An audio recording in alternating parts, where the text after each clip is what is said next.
Hello, Shemai, and welcome to Sgwrs. My name is Liz Barry, and I'm one of His Majesty's Inspectors, but I'm also Estyn's Lead Officer for Literacy in English Medium Education Providers. Today, as part of our podcast series, we're exploring the theme of overcoming challenges in the teaching of literacy. We know that literacy is fundamental to all learning. It underpins pupils' ability to listen, speak, read and write effectively, and to become successful in life and work. Our inspection work has identified many strengths in practice in schools in Wales, but schools are also facing lots of challenges. So today's focus is trying to unpick some of those challenges, and I'm really pleased to welcome guests with us today, two school leaders whose schools have been recognised for their successful approaches to literacy. Rachel John, head teacher of Newton Primary School in Porthcawl, and Vicky Constantino, who is head teacher of Tredegarville Church in Wales Primary School in Cardiff. So very warm welcome to you both. Thank you very much for joining me for the discussion. It's really appreciated. Perhaps, Rachel and Vicky, we could start the podcast by exploring why improving pupils' literacy has been a central driver in your schools. Yeah, of course. So for us, a number of years ago, as part of our monitoring and cycle plan, we were looking at standard skills in all areas, and particularly we noticed in literacy that standards weren't quite where they had been previously. So we started to ask those questions as to why we'd taken a dip, why had things dropped, and we realised that things had changed. We'd focused more on curriculum and curriculum design and curriculum development. So we'd kind of taken our eye off the ball slightly, and that focus of literacy wasn't where it should be. So we started to unpick that, and we started exploring why we felt this was happening. And we started to look at staffing and what our staff needed and what our children needed. We really looked at focus of skills, the reading, writing, oracy. That wasn't exactly where we wanted to be, and we knew that our children could achieve better and were so much capable of achieving better that we needed to really refocus back on literacy. So what we did, we really invested in professional development for staff. We looked at trying to deliver a curriculum with literacy that was passionate, the staff enjoyed what they were delivering, and that children could really engage in exciting and new relevant content to them. So that's where that really came from, our cycle of monitoring. But we had all our staff involved in that, and that's where our priority came from, really. And then it became a planning for a number of years. So that was about 3-4 years ago, and we've worked on delivering that over the last 3 years. So that's been a long-term development. It has, yeah. And it was really because, like we said, we knew that our children, they came in at quite a high level, at expected levels and above. So we really knew that these children could achieve so much more than they were at that moment in time. So that's where that's where we came to that conclusion, really. Thank you. Vicky, similar or different situation for you? Well, interestingly, even though our context, I think, is slightly different. So many of our children come in with low baselines in terms of English language, particularly because we've got a high percentage of children with English as additional language in the school, around a sort of average generally of 87% across the school. So it's different in that they didn't come in at high baselines, but the reason we really drove or decided to focus on literacy again, or refocus, as you said, is because of the monitoring cycle. Yeah. So again, we realised that we needed to refocus on literacy to really think about, as you said, what do our children need? Because so much has changed over the last few years. I know COVID was a long time ago now, but I still think it's having an impact on the children that we have in our schools. So we had to reevaluate, where are they starting from and what do they need? And as part of that, we had a really good look at what was going on in classrooms, particularly in nursery and reception, and year one, those really key starting points. And with some external some external views, some other people coming in to help us, or help me actually as a relatively new head, take a view on that, we decided that we needed to really go back to basics in a sense, to have a balance between like directed phonics teaching and the really authentic, relevant experiences that we were providing them. So we did that. We decided we really need to focus on this. And we were very lucky. We had a very passionate teacher who had experience in teaching of phonics. We decided to appoint her as literacy lead. And then she was able to speak to all the teachers, ask them where they needed help and support with pedagogy and confidence and training. And so she was great. She modelled lessons and she really led the enthusiasm and the focus. So I think she was that leadership, and not my leadership, but having that key person there and that passion was really instrumental in making it a priority in the school. And it's definitely been one of the keys to the success recently. It sounds like you've sort of there were two dimensions that have been really important as part of this work. Both of you talked about identifying this as a priority through your self-evaluation processes in school and going through that period of change and pupils' needs changing and having to respond to those. And then the role that professional learning and development has played. How did you approach that professional learning? How did you decide what approaches to take, for example? For us, we knew that our staff needed some upskilling. So similar to what you said, really key, my literacy leader was really enthusiastic, very driven, really had a passion for it, and that role model in the school then it filtered down through the staff, through the children and so on.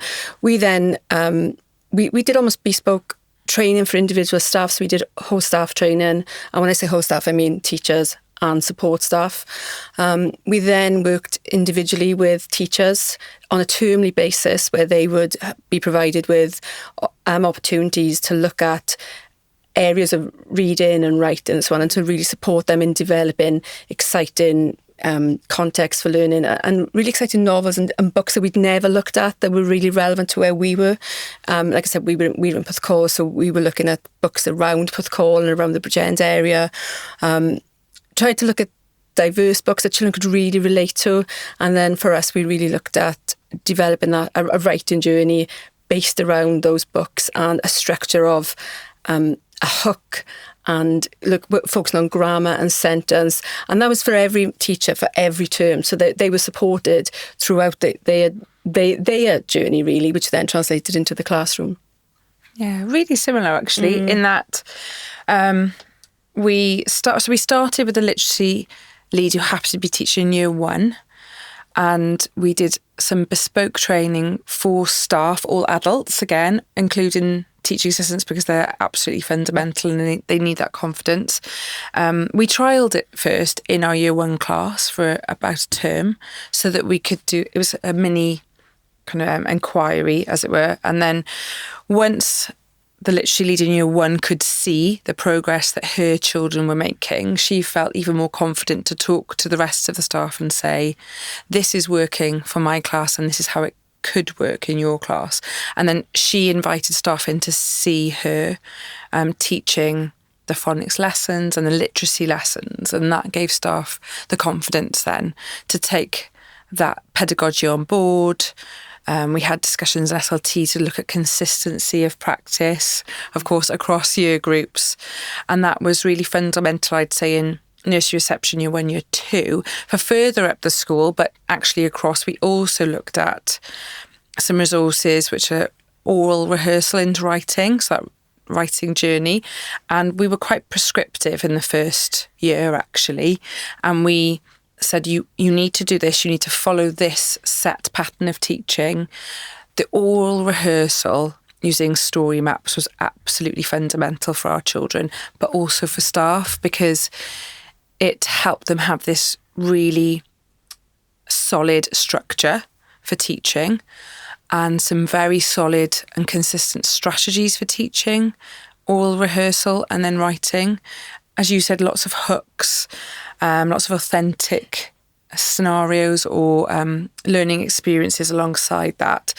And that was quite transformative in that our learners suddenly had those language patterns, those rehearsed language, like patterns again, like formulas, or that they could, draw upon when writing. And for our children, particularly though so many were having English as a second language, hearing nursery rhymes, hearing stories, having to rehearse, retell already those stories, and then having a very clear structure given to them by the adults on how they could translate that verbal storytelling, that oral rehearsal into writing on a page was just fantastic for them. And we, my teachers were inviting me in saying, please come and look at the progress they're making.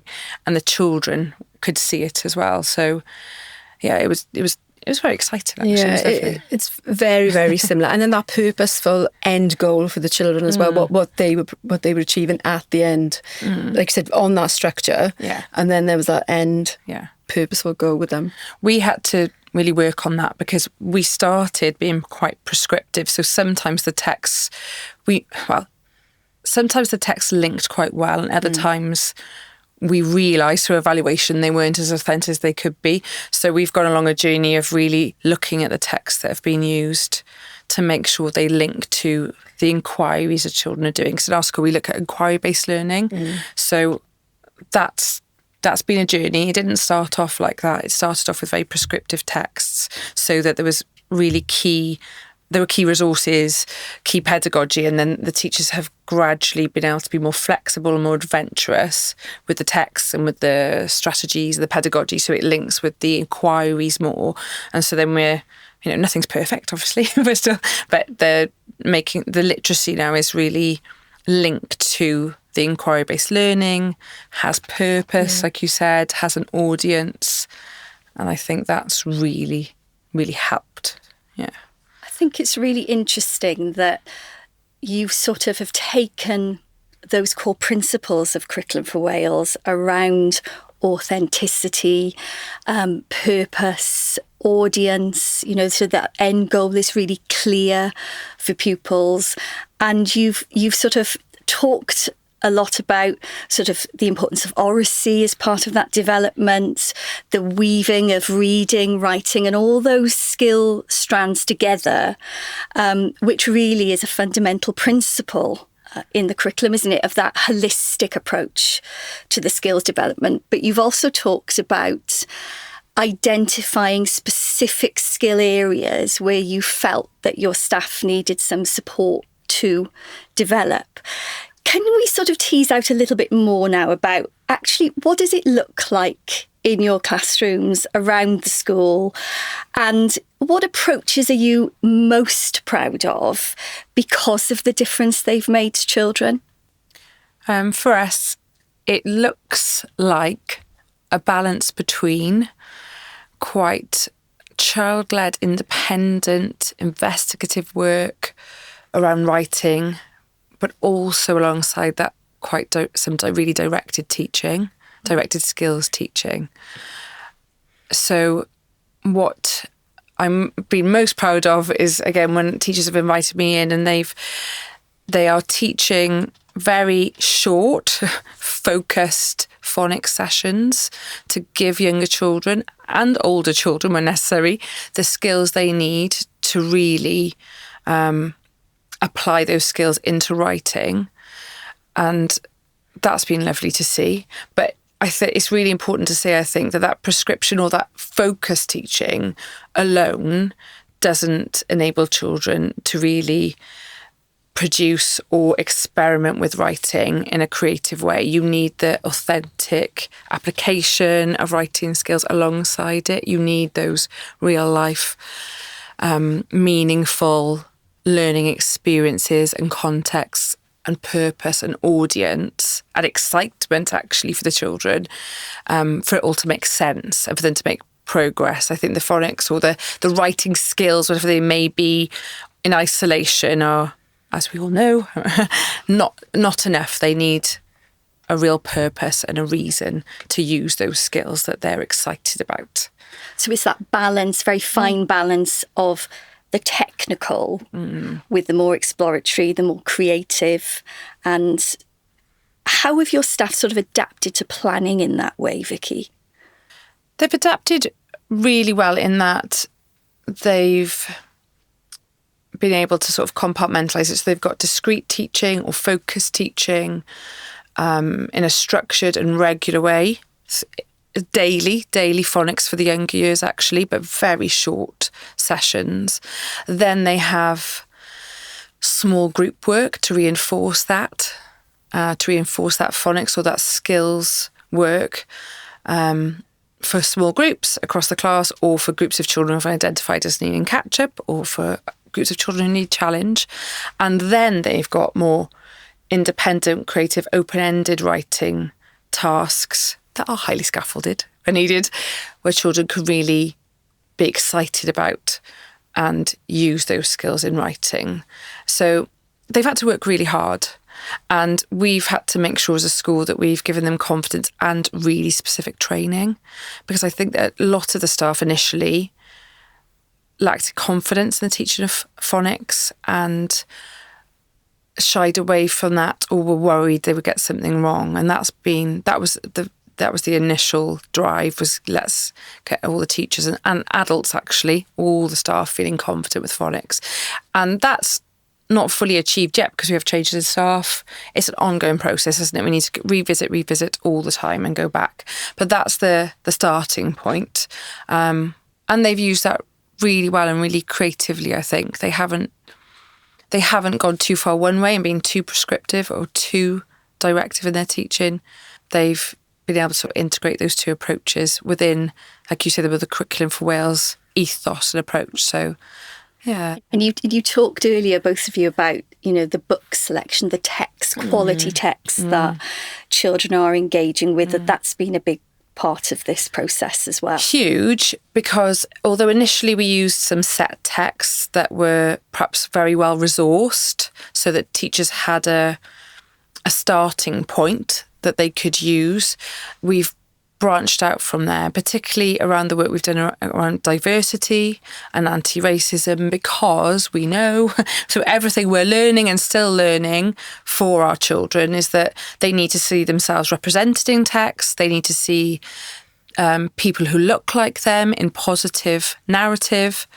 They also need to see their cultures and their language represented, and they need to see that there are authors who they can relate to on the bookshelves. And all those things, I think, inspire the children not only to write, actually, but to have aspirations and to imagine what they could be. So it goes beyond literacy then. It goes into well-being.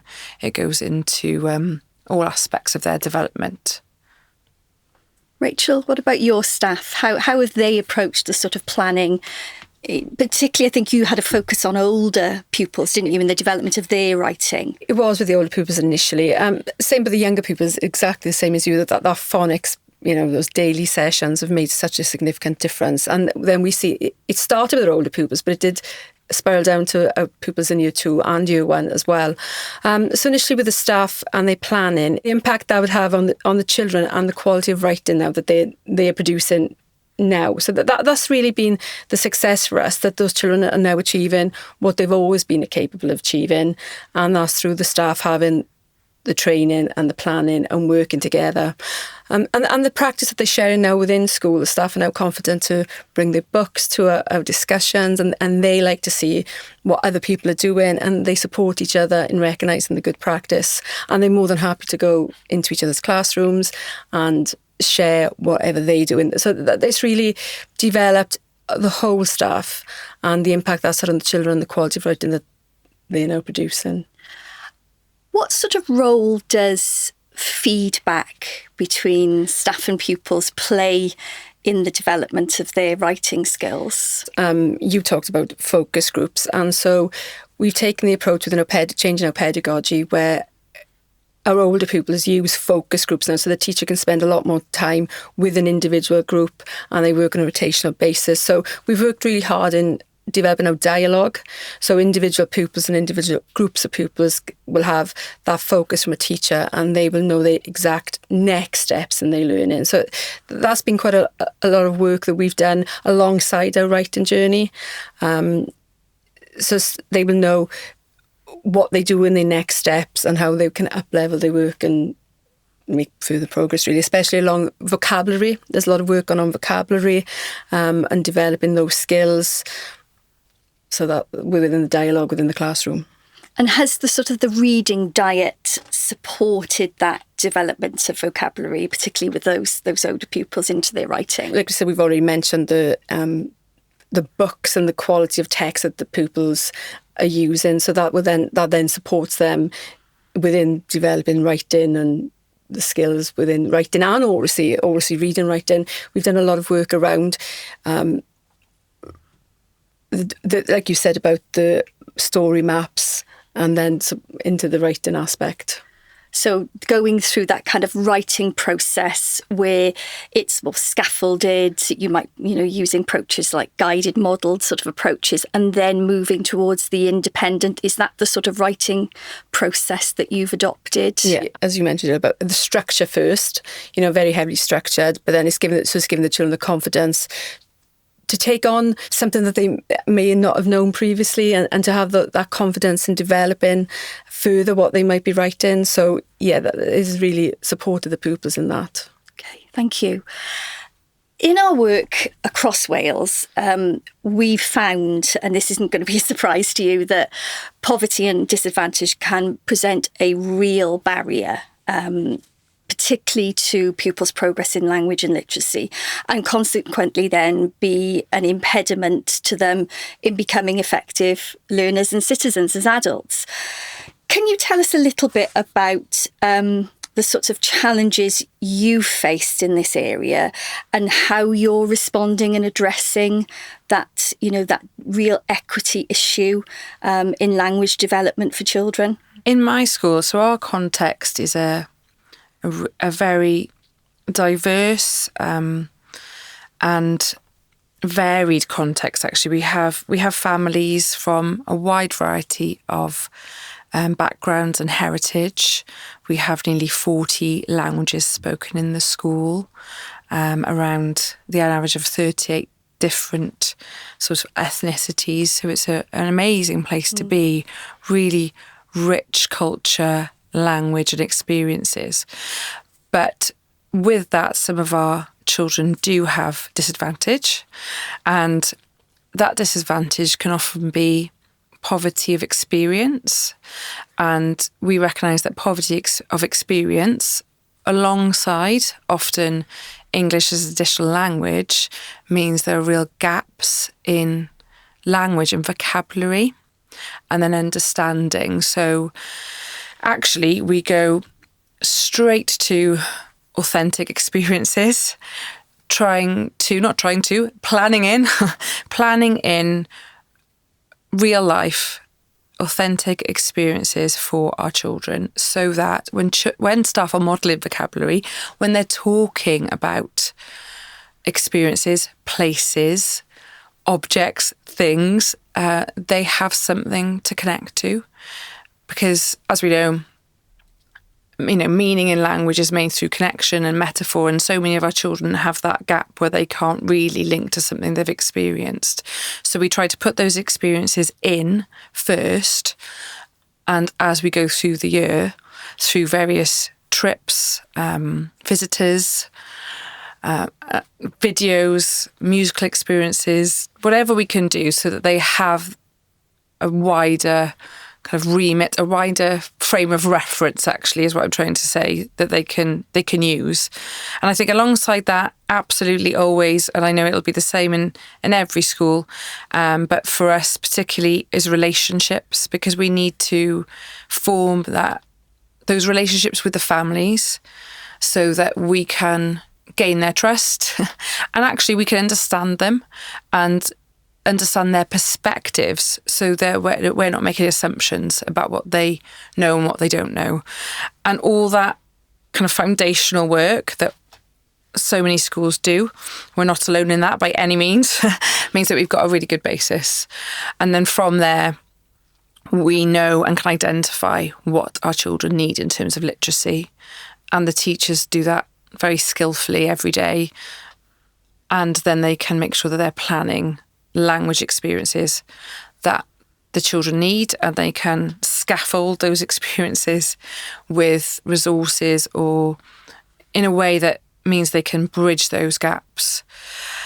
And really, yes, really for us it's around those experiences which hopefully then can lead to them building up a much bigger vocabulary and language. I'm making sense there. Yes, absolutely. I think it's a really interesting perspective because we've talked quite a bit about sort of those early reading skills, and you talked about the sort of pre-reading skills of children being exposed to lots of rhymes and songs and so on, and developing those listening auditory skills at the beginning of the reading journey, but also experiences so much of children, what they bring to a text, in terms of developing their reading for understanding.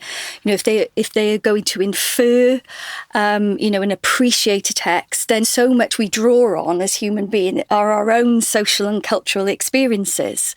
So I think it's really interesting that you've taken that sort of very broad lens approach to thinking about language and literacy development and what your children in your particular context need.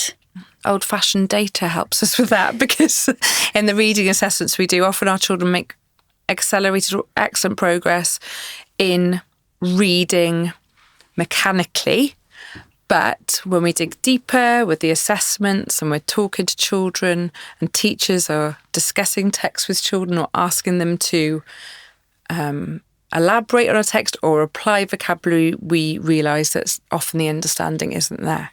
So because of a variety of factors. That's quite important, for us. It's just in that good quality assessment and teaching, isn't it? It is about the assessment and knowing individual children. It's always knowing the next steps that each child needs. Yeah. And I think your context is very different, Rachel, isn't it? Have there been any particular challenges for you in terms of meeting pupils' needs?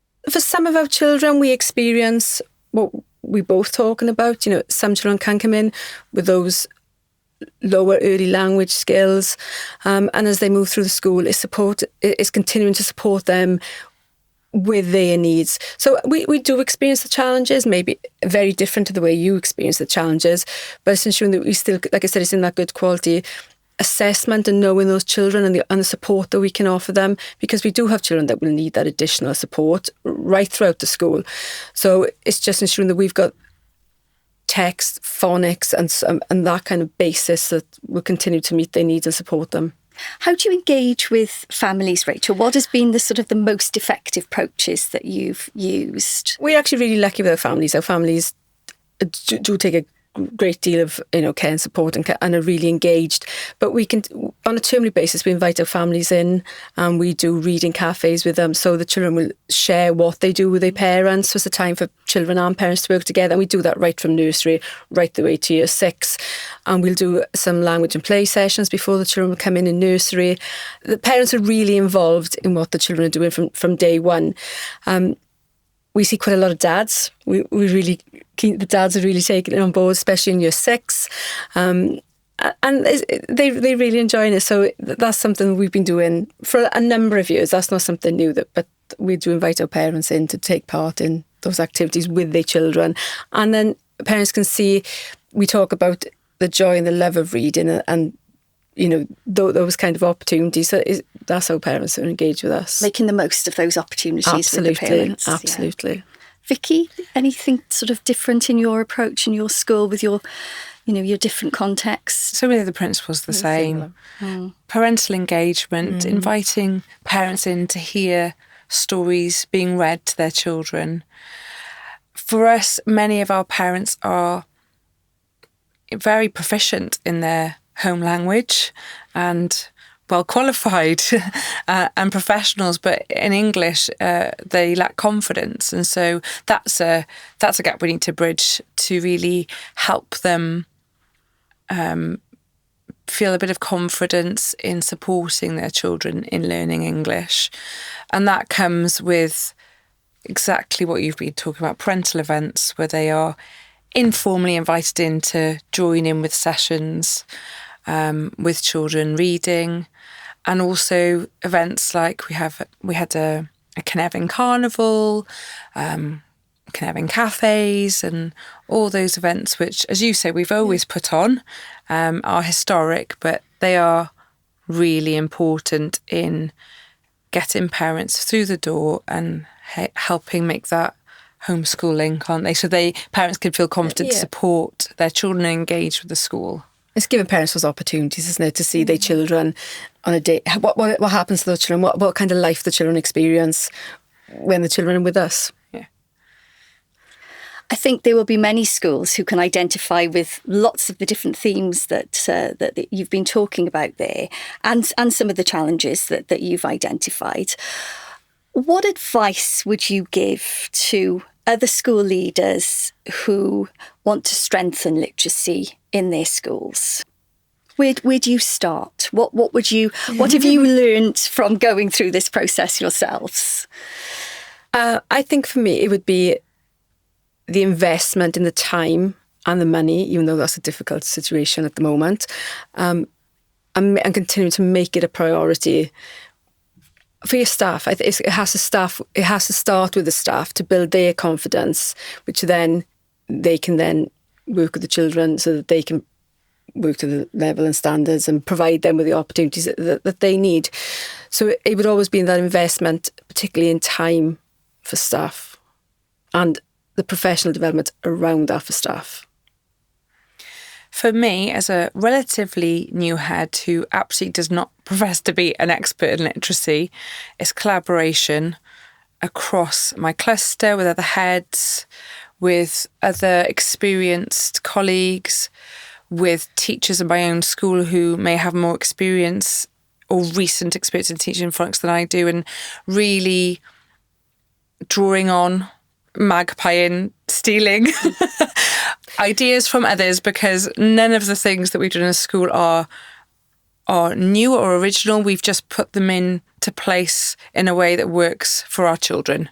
So it's really about not being afraid to go and see other schools, ask other heads and other colleagues, what are you doing? What's working for you? And then going back and talking to staff about how can this work for us? And going back to it, making it a priority, talking about it in SLT, genuinely asking, is this working? And as a head, listening to whether it is or not, and having that attitude of evaluation to make it work. Yeah, I think it's always reviewing, isn't it? It's always reviewing. It's always looking back. Are we doing this for the right reasons? Is it having an impact on our children? Is it making a difference to our children?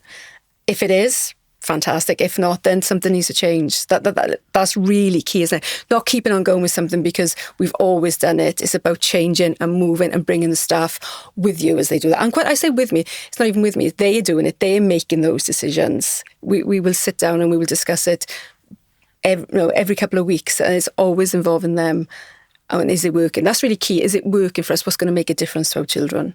I totally agree, yeah. A final discussion point.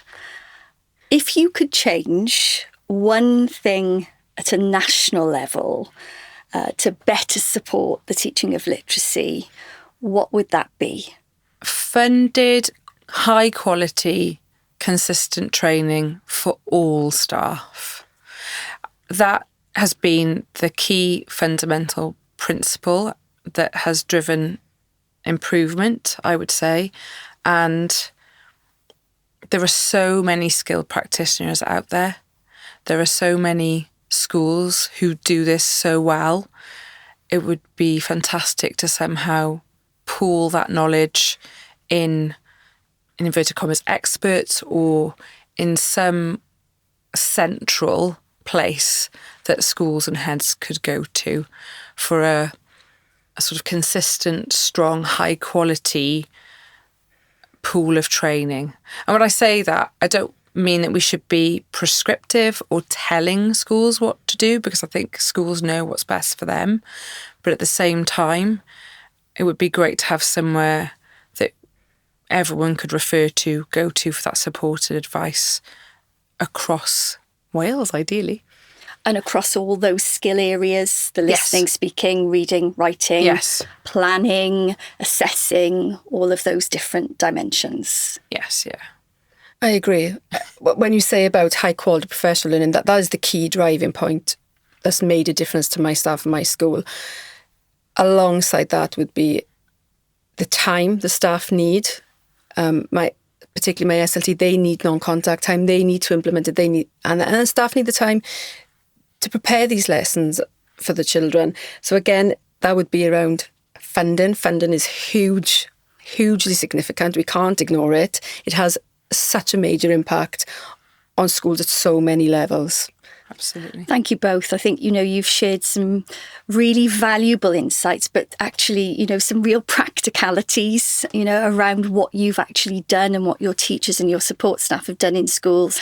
And there's clearly from you as leaders of your schools a passion for literacy, which is so important, isn't it, for driving, any priority within your school. But it also strikes me how you very much thought very carefully about what your learners need and how best you're going to meet those needs, and then put in the resource and the provision around that to make that happen.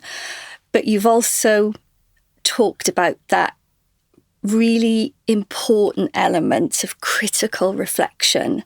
And it isn't about reviewing for an outside agency, body, inspectorate, dare I say. It is about reviewing, is that making a difference to the literacy learning of the children in your school and their well-being and so on. So I think that's come through very strongly in what you've said. So that brings us to the end of today's podcast.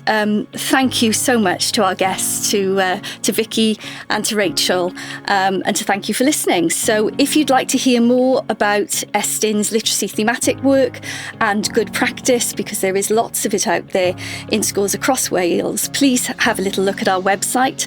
And of course, we encourage you to subscribe to the podcast series and to share it and to engage with future episodes. Bye for now.